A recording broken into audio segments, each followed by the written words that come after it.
யார கேட்டு கேட்டியார் மேல நடவடிக்கை எடுத்த? உயிர் மேல ஆசை இல்லையா? அவனோட உயிர் இப்ப எனக்கு தேவையில்லை. என்ன கிண்டலா?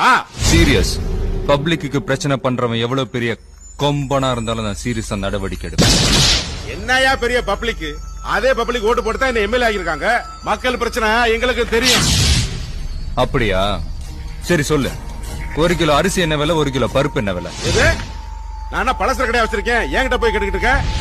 அண்ணா பஸ் ஸ்டாண்ட்ல இருந்து அரசரடிக்கு பஸ் டிக்கெட் எவ்வளவு? அடடடடா, நான் போயிட்டு இருக்கிற காரோட சக்கரமே 1 லட்சம் ரூபா. இதெல்லாம் போய் என்கிட்ட பேசிட்டு இருக்க? சரி, 1 லிட்டர் பெட்ரோல் என்ன விலை? அட அதெல்லாம் என் டிரைவர் போய் பேசியா? எனக்கு தெரிஞ்சா கேளியா? குவார்டர் மானிட்டர் என்ன விலை? 50 ரூபா வாட்டர் பாயிண்ட் ஃப்ரீ. என்ன அடிச்சுட்ட? மானங்கட்ட மானிட்டர் விலை தெரியுது, ஓட்டு போட்ட மக்களோட அத்தியாவசிய தேவையை பத்தி தெரியல. நீ எல்லாம் ஒரு ஐயோ! ஒரு எம்எல்ஏ மேல கை வச்சில உன்னை என்ன பண்றேன்னு பாரு. இப்ப பாரு. நில்றா.